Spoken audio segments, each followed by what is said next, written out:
नमस्कार मंडळी, स्वागत आहे तुमचं शेती आणि सरकारी योजना या यूट्यूब चॅनलमध्ये। मित्रांनो, संजय गांधी निराधार अनुदान योजनेबाबत आज एक अतिशय महत्त्वाचा अपडेट समोर आलेला आहे। मार्च महिन्याच्या हप्त्याबाबत मोठा गोंधळ, काहींना पैसे मिळाले, काहींना नाही आणि काहींना कमी रक्कम जमा झाली। म्हणून हा व्हिडिओ शेवटपर्यंत नक्की पहा, कारण ही माहिती तुमच्यासाठी खूप महत्त्वाची आहे। व्हिडिओ सुरू करण्यापूर्वी एक छोटीशी विनंती आहे, तुम्ही जर या चॅनलवर पहिल्यांदाच आला असाल तर चॅनलला नक्की सबस्क्राइब करा, जेणेकरून तुम्हाला संपूर्ण माहिती वेळेवर मिळेल। चला तर मंडळी, व्हिडिओला सुरुवात करूया। मित्रांनो, आता सगळ्यात महत्त्वाचा प्रश्न, ही योजना नेमकी कोणासाठी आहे?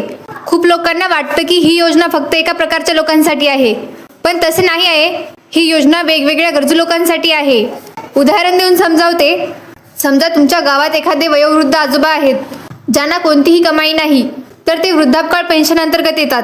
एखादा कुटुंब असेल ज्यामध्ये कमावणारा व्यक्ती नाही, तर ते निराधार योजनेत येतात। एखादी महिला असेल जिचा पती नाही, तर ती विधवा लाभार्थी म्हणून या योजनेत येते। आणि जी दिव्यांग बांधव आहेत, ज्यांना शारीरिक अडचणी आहेत, ते दिव्यांग लाभार्थी म्हणून या योजनेचा लाभ घेतात। तसेच श्रावणबाळ योजनेचे लाभार्थी सुद्धा यामध्ये समाविष्ट आहेत। म्हणजे सोप्या भाषेत सांगायचं झालं तर, जे लोक आर्थिकदृष्ट्या कमकुवत आहेत, ज्यांना आधाराची गरज आहे, अशा सगळ्या लोकांसाठी ही योजना खूप महत्त्वाची आहे। म्हणूनच ही माहिती प्रत्येकापर्यंत पोहोचणं खूप गरजेचं आहे। मित्रांनो, आता सगळ्यात मोठा प्रश्न, मार्च महिन्याच्या हप्त्याबाबत इतका गोंधळ नेमका का झाला? अगदी हे सोप्या भाषेत समजून घ्या। सरकारकडून डीबीटी सिस्टीमवर एक नोटीस टाकण्यात आली होती, ज्यामध्ये स्पष्ट सांगितलं होतं की 11 मार्चच्या संध्याकाळपासून 13 मार्चच्या रात्रीपर्यंत हप्त्याचं वितरण होणार आहे। आणि महत्त्वाची गोष्ट म्हणजे त्या काळात पोर्टल बंद राहणार असंही सांगण्यात आलं होतं। म्हणजे काय, लोकांना वाटलं की 11 ते 13 मार्च दरम्यानच सगळ्यांना पैसे मिळणार, पण इथे ट्विस्ट झाला। अचानक ही नोटीस काढून टाकण्यात आली आणि काही स्पष्ट माहिती दिली नाही। आता पुढे काय झालं? प्रत्यक्षात 14 मार्च पासून पैसे जमा व्हायला सुरुवात झाली। म्हणजे आधी एक तारीख सांगितली, मग ती बदलली आणि नंतर वेगळ्याच दिवशी पैसे आले। यामुळेच लोक गोंधळले। काहींना वाटले पैसे अडकलेत, काहींना वाटलं आपलं काहीतरी चुकलंय, पण खरं कारण काय? ही बदललेली प्रक्रिया। म्हणून जर तुम्हालाही उशिरा पैसे आले असतील किंवा अजून आले नसतील तर घाबरू नका, हा गोंधळ सिस्टीममुळे झाला आहे। मित्रांनो, आता एक महत्त्वाची समस्या अनेक लाभार्थ्यांना दिसत आहे। काहींना पूर्ण पैसे न घेता कमी रक्कम जमा झाली आहे। हे नीट समजून घ्या। काही लोकांना मागच्या महिन्यात 2,500 रुपये मिळाले होते, पण या महिन्यात त्यांच्या खात्यात फक्त 1,500 आले। आता इथे प्रश्न पडतो, उरलेले 1,000 कुठे गेले? मित्रांनो, अशा वेळी सगळ्यात मोठी चूक काय होते माहिती आहे का? आपण शांत बसतो, नंतर येतील असं समजतो, पण तसं करू नका, कारण ही फक्त उशिराची गोष्ट नसू शकते। कधी कधी तुमच्या फाईलमध्ये, कागदपत्रांमध्ये किंवा सिस्टीममध्ये काही अडचण असू शकते। म्हणून जर तुमच्याही बाबतीत असं झालं असेल, म्हणजे आधी जास्त पैसे मिळाले आणि आता कमी आले, तर लगेच ॲक्शन घ्या। काय करायचं? थेट तुमच्या जवळच्या तहसील कार्यालयात जा, तुमचा अर्ज स्टेटस आणि नोंद तपासून घ्या। तिथे तुम्हाला स्पष्ट कळेल पैसे कमी का आले आणि पुढे काय करायचं। आणि सगळ्यात महत्त्वाचं, वेळेत चौकशी केली तर समस्या लगेच सुटू शकते। मित्रांनो, आता एक महत्त्वाचा प्रश्न, पैसे वेळेवर का येत नाहीत किंवा अडकतात का? हे अगदी सोप्या भाषेत समजून घ्या। सर्वात आधी एक गोष्ट लक्षात घ्या, पैसे अडकले म्हणजे नेहमीच तुमची चुकी असते असं नाही। कधी कधी सिस्टीममुळेही प्रॉब्लेम होतो। आता कारणं कोणती असू शकतात ते पाहूया। पहिलं कारण, तांत्रिक अडचणी। म्हणजे काय, सर्व पैसे डीबीटी सिस्टीममधून पाठवले जातात। कधी सर्व्हर स्लो होतो किंवा प्रोसेसिंगमध्ये उशीर होतो, त्यामुळे पैसे उशिरा येऊ शकतात। दुसरं कारण, कागदपत्रांची समस्या। उदाहरणार्थ, तुमचा आधार लिंकिंग पूर्ण नसेल, बँक खाते अपडेट नसेल किंवा काही माहिती मिसमॅच असेल, तर तुमचा हप्ता अडकू शकतो। तिसरं कारण, डीबीटी पोर्टलची अडचण।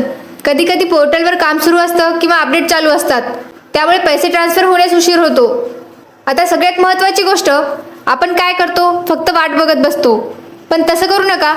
जर पैसे वेळेवर आले नाहीत तर स्वतःहून पुढाकार घ्या, योग्य ठिकाणी चौकशी करा। म्हणजे तहसील कार्यालयात जाऊन तुमचा स्टेटस तपासा। लक्षात ठेवा, कारण समजलं की उपायही मिळतो। म्हणूनच फक्त वाट बघू नका, तपासणी करा। मित्रांनो, आता विशेष करून दिव्यांग लाभार्थ्यांसाठी एक खूप महत्त्वाची सूचना आहे। जर तुम्ही दिव्यांग योजनेचा लाभ घेत असाल तर 2 गोष्टी पूर्ण असणं गरजेचं आहे। पहिली तुमचं आधार लिंकिंग, दुसरी तुमचं UDID कार्ड लिंकिंग। आता तुम्ही विचाराल, हे इतकं महत्त्वाचं का आहे? सोप्या भाषेत समजून घ्या। सरकार तुमची ओळख व्हेरीफाय करण्यासाठी आणि योग्य व्यक्तीलाच पैसे मिळावेत म्हणून हे दोन्ही लिंकिंग आवश्यक ठेवलं आहे। उदाहरण देते, समजा तुमचा आधार लिंक नाही किंवा UDID कार्ड सिस्टीमला जोडलेलं नाही, तर काय होतं? सिस्टीम तुमची माहिती पूर्ण मानत नाही आणि त्यामुळे तुमचा हप्ता अडकू शकतो किंवा पैसे येतात पण ते नियमित येत नाहीत, कधी येतात कधी थांबतात. म्हणून हे खूप सिरियस घ्या. जर अजून तुमचं आधार किंवा UDID लिंकिंग झालेलं नसेल तर वेळ न घालवता लगेच पूर्ण करून घ्या. लक्षात ठेवा, छोट्या गोष्टींमुळे मोठा त्रास होऊ शकतो. म्हणूनच लिंकिंग पूर्ण करा आणि तुमचे पैसे वेळेवर मिळवा. मित्रांनो, आता एक कॉमन प्रश्न सगळ्यांच्या मनात असतो, पैसे सर्वांना एकाच दिवशी मिळतात का? याचं उत्तर आहे नाही. हे नीट समजून घ्या. 14 मार्चपासून पैसे जमा होण्यास सुरुवात झाली, पण याचा अर्थ असा नाही की सगळ्यांच्या खात्यात त्याच दिवशी पैसे येतील. का? कारण ही प्रक्रिया एकाच वेळी सगळ्यांसाठी होत नाही. ती टप्प्याटप्प्याने चालते. सोप्या उदाहरणात समजावते. समजा हजारो लोकांना पैसे पाठवायचे आहेत, तर सिस्टीम एकाच वेळी सगळ्यांना पैसे पाठवू शकत नाही. त्यामुळे काय होतं, काहींना 14 तारखेला पैसे येतात, काहींना 15ला आणि काहींना 16 किंवा 17ला. म्हणजे साधारण 2 ते 3 दिवसांचा वेळ लागू शकतो. त्यामुळे जर तुमच्या शेजारच्याला पैसे आले आणि तुम्हाला अजून आले नाहीत तर लगेच घाबरू नका. थोडा वेळ द्या, कारण प्रक्रिया अजून सुरू असू शकते. लक्षात ठेवा, उशीर होणं म्हणजे पैसे थांबले असं नाही. ही फक्त टप्प्याटप्प्याची प्रक्रिया आहे. मित्रांनो, आता सगळ्यात महत्त्वाची सूचना लक्षपूर्वक आहे का? आपण आधी पाहिलं की पैसे टप्प्याटप्प्याने येतात आणि 2 ते 3 दिवस उशीर होऊ शकतो. पण जर 20 मार्चपर्यंत सुद्धा पैसे तुमच्या खात्यात आले नाहीत तर ती गोष्ट दुर्लक्ष करण्यासारखी नाही. म्हणजे काय? आता फक्त वाट बघून उपयोग नाही, तुम्हाला स्वतःहून ॲक्शन घ्यावा लागेल. अशा वेळी नेमकं काय करायचं? थेट तुमच्या जवळच्या तहसील कार्यालयात जा आणि तुमची चौकशी करा. तिथे जाऊन तुम्ही काय तपासून घ्यायचं? तुमचा अर्ज अप्रूव्हल आहे का? तुमचं नाव यादीत आहे का? तुमचा हप्ता अडकलेला आहे का? कारण एक गोष्ट लक्षात ठेवा, जर काही टेक्निकल किंवा डॉक्युमेंट रिलेटेड प्रॉब्लेम असेल तर तो तुम्ही चौकशी केल्याशिवाय कळणार नाही. आणि सगळ्यात महत्त्वाचं, जितक्या लवकर तुम्ही चौकशी कराल तितक्या लवकर तुमचा प्रॉब्लेम सुटेल. म्हणून 20 तारखेपर्यंत पैसे आले नाहीत तर शांत बसू नका, वाट बघत राहू नका. थेट तहसील कार्यालयात जा आणि तुमचा प्रश्न सोडवा. हा सगळ्यात योग्य आणि सुरक्षित मार्ग आहे. मित्रांनो, आता एक खूप मोठी आणि पॉझिटिव्ह बातमी समोर आलेली आहे.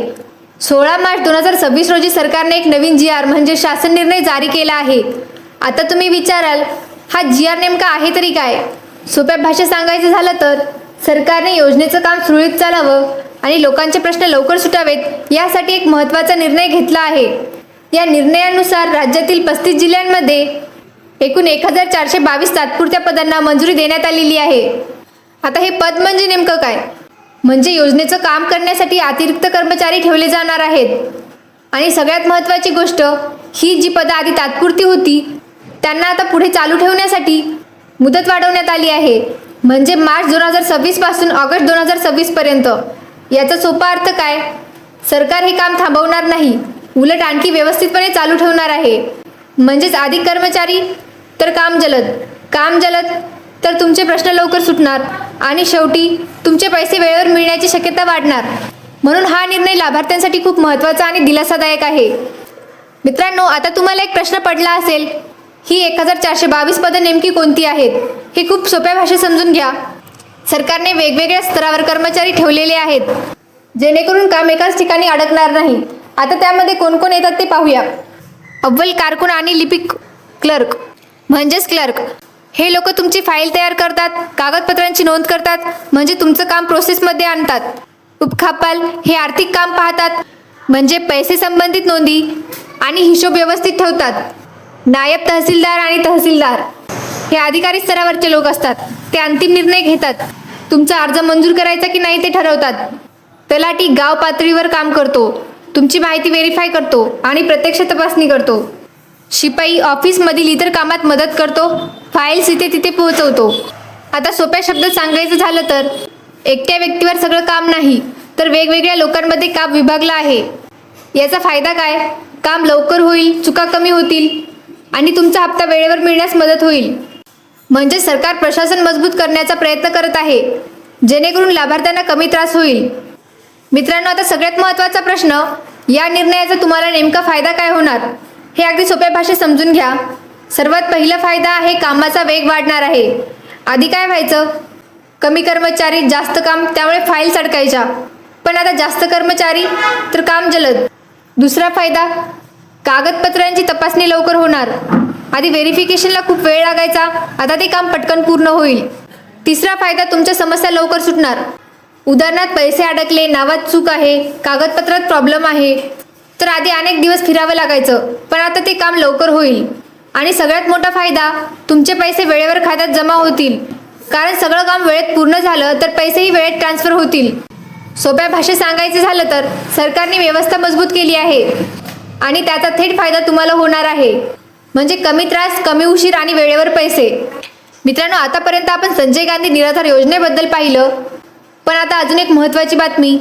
सरकारने फक्त एकाच योजनेसाठी नाही तर दुसऱ्या योजनेसाठी सुद्धा मोठा निर्णय घेतलेला आहे. ही योजना आहे इंदिरा गांधी राष्ट्रीय वृद्धापकाळ योजना.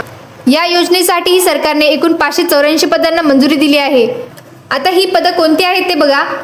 294 अव्वल कारकून, 290 लिपिक.